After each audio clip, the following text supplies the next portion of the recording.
अस्सलाम वालेकुम नाज़रीन इकराम। IND टुडे के खबरनामे में आपका खैर मकदम है। आइए देखते हैं आज के तफसीलात। तेलंगाना के चीफ मिनिस्टर और TRS के सदर के चंद्रशेखर राव 14 नवंबर को असेंबली हल्के गजवेल से अपना पर्चा नामजदगी दाखिल करेंगे। कबल अजीम वो कोनपल्ली मोजे नंगोरम मंडल में वाक़ श्री वेंकटेश्वरा स्वामी मंदिर में हाजिरी देंगे। बताया जाता है कि चीफ मिनिस्टर जिन्होंने 1983 में पहली मरतबा चुनाव लड़ा था, हर मरतबा पर्चा दाखिल करने से कबल इस मंदिर में हाजिरी देते रहे। चीफ मिनिस्टर अब तक असेंबली और पार्लियामेंट के 12 मरतबा चुनाव लड़ चुके हैं और हर मरतबा उन्हें कामयाबी मिली है। वो गुज़िश्ता मरतबा गजवेल से 20,000 वोटों की अक्सरियत से मुंतखब हुए थे, लेकिन इस मरतबा उन्हें कांग्रेस आई के वी प्रताप रेड्डी से सख्त मुकाबला दरपेश है।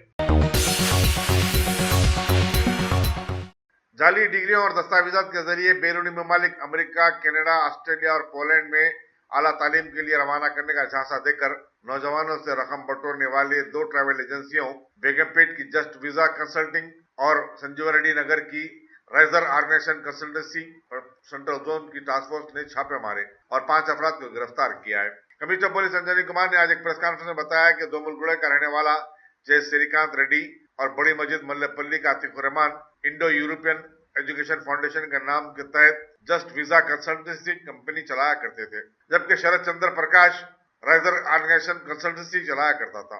टोली चौकी का इमरान शेख और संगारेड्डी का अखिल उनकी आयानत करते थे।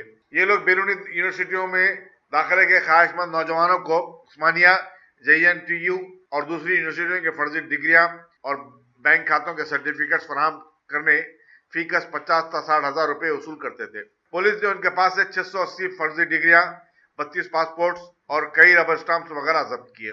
Deputy commissioner task force P Radhakrishna Rao की निगरानी में इंस्पेक्टर S श्रीनिवास राव ने अपनी टीम के साथ ये कार्रवाई की। चीफ सेक्रेटरी SK जोशी ने आज नेहरू जूलॉजिकल पार्क में 5 10 सीटों वाली और एक 7 सीटों वाली बैटरी से चलने वाली व्हीकल्स को हरी झंडी दिखाई, जो कि आवाम के लिए जू में दस्तयाब रहेंगी। इस तरह अब जू में इस तरह की गाड़ियों की जुमला तादाद 45 हो गई है। चीफ सेक्रेटरी ने सफारी पार्क के लिए 20 सीटों वाली एक नई एयर कंडीशन वैन का इफ्तिताह भी किया। उन्होंने जू का दौरा करते हुए जू में साफ सफाई के इंतजाम की सितारिश की। बच्चों के लिए चलाई जाने वाली एक टॉय ट्रेन का भी आगाज किया गया। प्रिंसिपल सेक्रेटरी महकमा जंगलात Ajay Mishra, chief conservative forest S रघुवीर, डायरेक्टर जू पार्क्स डॉक्टर सदानंद भी मौजूद थे। असेंबली हल्के बहादुरपुर के मजलिस उम्मीदवार मौजम खान ने आज दूध बौली डिवीजन के तहत मुख्तलिफ इलाकों का पैदल दौरा किया और आवाम से मजलिस को कामयाब बनाने की अपील की। इस दौरे में कॉर्पोरेटर्स MA गफ्फार, हुसैनी पाशा, मोहम्मद मुबीन के अलावा मजलिसी कारकुनों की बड़ी तादाद उनके हमरा थी। सदर मजलिस रुकन पार्लियामेंट बैरिस्टर असदुद्दीन अवैसी ने आज पार्टी उम्मीदवार जाफर हुसैन मेराज की इंतखाबी मुहिम के सिलसिले में असेंबली हल्के नामपल्ली के तहत रेड हिल्स डिवीजन का पैदल दौरा किया। उन्होंने जिन इलाकों का दौरा किया उनमें बैटरी लाइन, हुसैनी मस्जिद और लक्ष्मी नगर वगैरह शामिल थे। असदुद्दीन अवैसी ने घर घर जाकर राय दहिंदों से रब्त पैदा किया और मजलिस को कामयाब बनाने की अपील की। मुख्तलिफ मकामात पर उनकी बकसरत गुलपोशी भी की गई। उनकी हमरा जाफर हुसैन मेराज, साबिक मेयर माजिद हुसैन के अलावा मजलिसी कारपोरेटर्स, नुमाइंदा कारपोरेटर्स और कारकुनों की बड़ी तादाद थी। बॉडी बिल्डिंग से सियासत में आने वाले ईसा बिन उबैद मिस्री ने असेंबली हल्के चंद्रायन गुड्डे से पार्टी उम्मीदवार मुकर्रर करने पर सदर कांग्रेस राहुल गांधी और सदर तेलंगाना प्रदेश कांग्रेस कमेटी से इज़हार तशक्कुर किया है। मीडिया से बातचीत करते हुए ईसा मिस्री ने कहा कि वो चंद्रायन गुट्टे की तरक्की के एजेंडे के साथ मुकाबले के लिए उतरे हैं और आवाम की खिदमत के लिए शब रोज दस्तयाब रहेंगे। उन्होंने इल्जाम आयद किया कि पुराने शहर को आमदन 70 साल से नजरअंदाज कर दिया गया। चंद्रायन गुट्टे के कई इलाके बुनियादी सहूलतों और अच्छी सड़कों से अब तक भी महरूम हैं। इंतखाबी मौसम में जहां पार्टी उम्मीदवारों की मुहिम में जबरदस्त जोशो खरोश देखा जा रहा है, वहीं नाराज कायदीन और कारकुनों के गुस्से और बरहमी के मनाजिर भी देखे जा रहे हैं। पार्टी टिकट को लेकर हर सियासी जमात में घमसान नजर आ रहा है और इस सूरत-ए-हाल पर काबू पाना सबके लिए मुश्किल दिखाई देता है।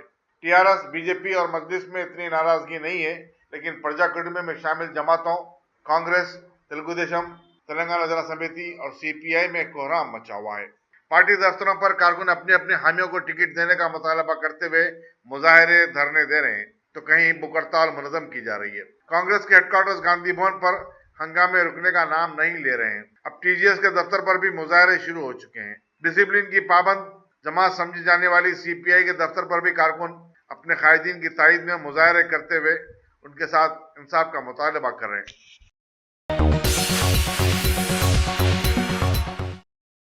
अल्हम्दुलिल्लाह, top selection computers advance technology के दौर में पेश करता है branded computers, laptops, accessories, CCTV camera, उम्दा क्वालिटी, होलसेल एंड रिटेल, निहायत वाजबी दाम पर दस्तयाब है।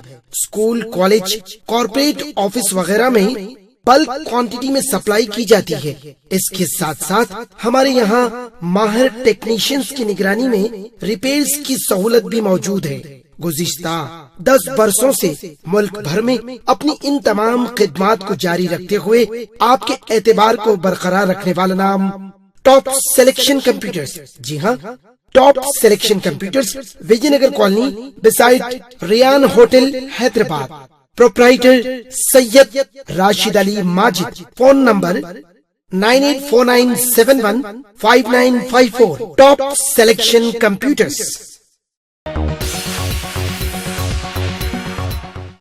टिकटों की तकसीम को लेकर नाराजगी के सबब होने वाले एहतजाज से निपटने के मकसद से तेलंगाना प्रदेश कांग्रेस कमेटी के हेडक्वार्टर्स गांधी भवन में सख्त सिक्योरिटी इंतजाम किए गए और पार्टी दफ्तर को पुलिस छावनी में तब्दील कर दिया गया है। गांधी भवन के बाबू दाखिला को पहली मर्तबा बंद कर दिया गया है। पुलिस सिर्फ सरकर्दा कायदीन और अखबार वालों को दाखिले की इजाजत दे रही है। अंदरूनी हिस्से में खानगी सिक्योरिटी को तैनात किया गया है, जबकि पार्टी अहदेदारों के दफातर के दरवाजे पर पहरे के लिए बाउंसरों की खिदमत हासिल की गई है। सख्त सिक्योरिटी के सबब पार्टी दफ्तर सुनसान नजर आ रहा है। चंद एक अहदेदार ही अपने चैम्बरों में खुद को बंद कर चुके हैं और अखबार वालों से तक मुलाकात से गुरेज कर रहे हैं।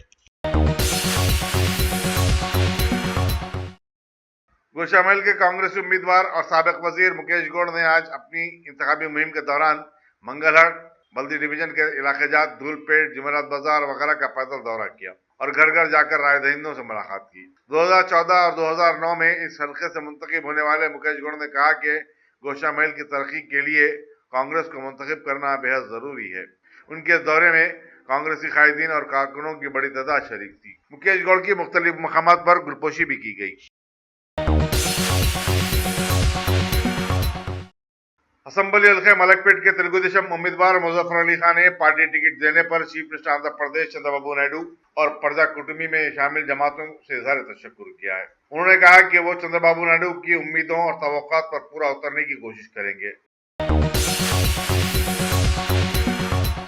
तेलंगाना के chief electoral officer Rajat Kumar ने प्रसार भारती से वाबस्ता डिस्ट्रिक्ट करस्पॉन्डेंट्स के एक वर्कशॉप का इफ्तिताह किया, जिसमें उन्होंने इलेक्शन के हवाले से सहाफियों की जिम्मेदारी और उनके रोल पर तफसीली रोशनी डाली। उन्होंने कहा कि अवामी शऊर की बेदारी में मीडिया, खासकर रेडियो और टीवी का किरदार बड़ा अहम होता है। तेलंगाना असम्बली के इंतखाबात में तेलुगु फिल्मी सनत से वाबस्ता अफराद भी मैदान में उतरे हैं। तेलुगु देशम ने फिल्म प्रोड्यूसर वी आनंद प्रसाद को श्रीरंगमपल्ली से पार्टी टिकट दिया है। उन्होंने 2 मशहूर फिल्में लोक्यम और पैसा वसूल प्रोड्यूस की है। बताया जाता है कि chief minister Andhra Pradesh N Chandrababu Naidu के ब्रदर निस्बती नंदू मुरली बालाकृष्णा ने उनका नाम तजवीज किया था। बीजेपी के टिकट पर 2 फिल्म अदाकार मैदान मुकाबला में हैं, जिनमें अंदौल से बाबू मोहन और वायरा से रेशमा राठौड़ शामिल हैं। अगर आपने हमारे चैनल को सब्सक्राइब नहीं किया है तो आपको यहाँ सब्सक्राइब बटन दिख रहा है, उसे क्लिक करिए और सब्सक्राइब कीजिए और साथ ही साथ बेल आइकॉन को भी क्लिक करिएगा, जिससे कि आपको ताजा अपडेट मिलते रहें। बीजेपी के मरकजी वजीर आनजहानी अनंत कुमार को पूरे कौमी एजाज के साथ बेंगलुरु में नजर आतिश कर दिया गया है। इससे पहले लोगों के दीदार के लिए बीजेपी के प्रदेश ऑफिस में उन्हें रखा गया था, जहां पार्टी के बहुत सारे आला लीडर्स ने उन्हें श्रद्धांजलि पेश की। खास तौर पर नायब सदर जमहूरिया एम वेंकैया नायडू ने भी वहां का दौरा करके उनका आखिरी दीदार किया। बीजेपी के लीडर आनजहानी अनंत कुमार को खिराजी अकीदत पेश करने के लिए आज मरकजी काबीना की एक खुसूसी बैठक बुलाई गई और सभी ने अपने लीडर को खिराजी अकीदत पेश करते हुए 2 मिनट की खामोशी भी बनाई। बाद में करारदाद में इकरार किया गया कि भारत ने एक अच्छे लीडर को खो दिया है। भारत में अरसे दराज से चल रही राफेल डील के सौदे में जहां खुले अंदाज में रिश्वतखोरी जबरदस्त अंदाज में खुल गई थी, वहीं दासा ममालिक के जिम्मेदार ओहदेदार एरिक चैंपियर ने एक इंटरव्यू में राफेल डील में रिश्वतखोरी के इल्जामों की तरदीद कर दी है और बताया है कि रिलायंस दासा सौदेबाजी में इल्जामात बेबुनियाद हैं और ऐसा तो चलता ही रहता है। सिंगापुर में दुनिया के सबसे बड़े फिनटेक फेस्टिवल के साथ आसियान ममालिक की 13वीं चोटी बैठक का भी एहतमाम किया जा रहा है। लिहाजा पीएम मोदी भी जबरदस्त अंदाज में उसमें हिस्सा लेने के लिए जाने के लिए तैयार हो गए हैं। दुनिया के 33 आसियान ममालिक के वज़राए सनत और कारोबार की भी बैठक का सिंगापुर में एहतमाम किया गया, जिसमें सभी ने ई कॉमर्स के एक समझौते पर दस्तखत कर दिए। मेजबान मुल्क के कारोबार के वजीर ने इस मौके पर बताया कि समझौते का मकसद आसियान ममालिक के बीच खित्ते में ई कॉमर्स लेन देन को मजीद आसान बनाना है।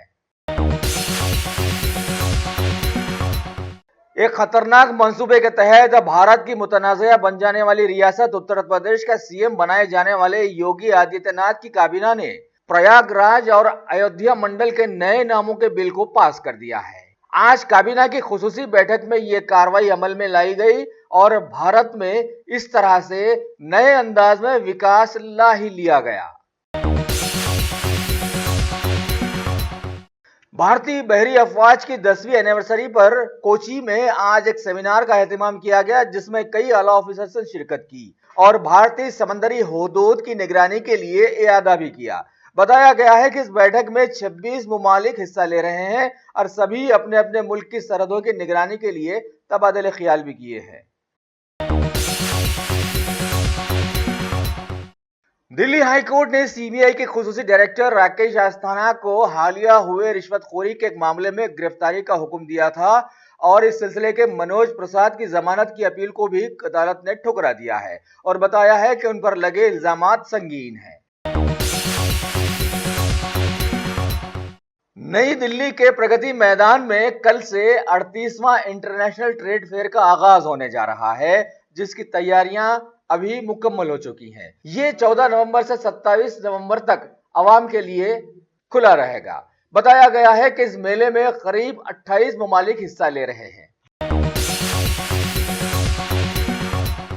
मुल्क में अरसे दराज से पेट्रोल और डीजल के दामों में जो जबरदस्त इजाफा होता रहा है, अब इंतखाबात की खुरबत में इसमें जबरदस्त गिरावट भी मरकजी हुकूमत ने लाई है और वो है 13 पैसे फी लीटर। और अंदाजा भी लगाया जा रहा है कि इस कमी से आम लोगों को काफी राहत मिल जाएगी, है ना? अगर आपने हमारे चैनल को सब्सक्राइब नहीं किया है तो आपको यहाँ सब्सक्राइब बटन दिख रहा है, उसे क्लिक करिए और सब्सक्राइब कीजिए और साथ ही साथ बेल आइकॉन को भी क्लिक करिएगा, जिससे कि आपको ताज़ा अपडेट मिलते रहें।